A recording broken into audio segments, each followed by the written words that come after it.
You are watching my YouTube channel Rahman's Health and Biology Hub. So don't forget subscribe my YouTube channel. Please do share, like and comment. Thank you. Hi friends, ఈరోజు మనం diabetes mellitus గురించి మీకు కొన్ని విషయాలు చెప్తాను. సాధారణంగా diabetes mellitus అంటే దీన్ని మనం షుగర్ వ్యాధి అంటాము.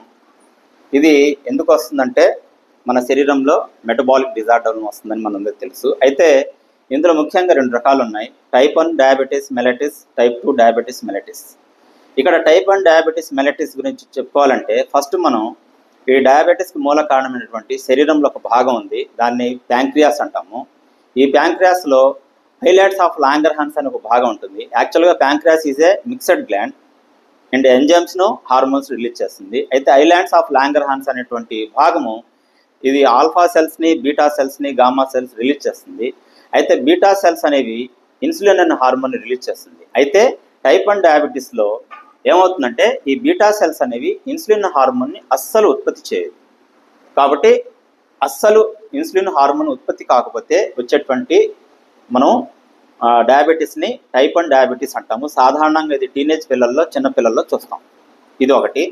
అయితే సాధారణంగా పెద్దవారిలో 30 సంవత్సరాలు దాటిన వాళ్ళలో మనం టైప్ 2 డయాబెటీస్ని చూస్తాం. ఏంటి అసలు టైప్ 2 డయాబెటీస్ అంటే ఇక్కడ ప్యాంక్రియాస్ మనకు ఐలాండ్స్ ఆఫ్ లాంగర్హాన్స్ అనేవి బీటా సెల్స్ ఏం చేస్తాయంటే ఇన్సులిన్ హార్మోన్ ఉత్పత్తి చేస్తుంది.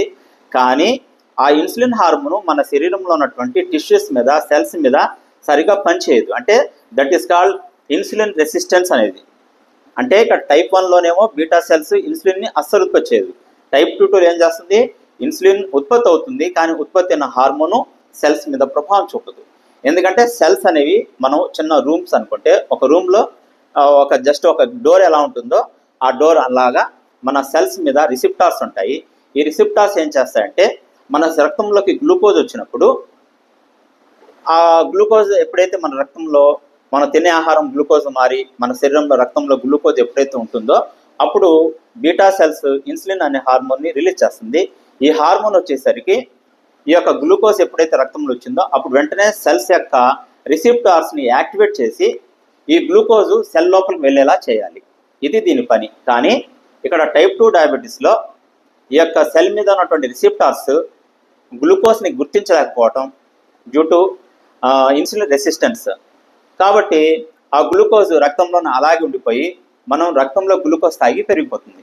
దీనివల్ల మనకు హైపర్ గ్లైసిమియా అంటాము, దీన్నే అధిక గ్లూకోజ్ రక్తంలో అంటాము. ఈ విధంగా మనకి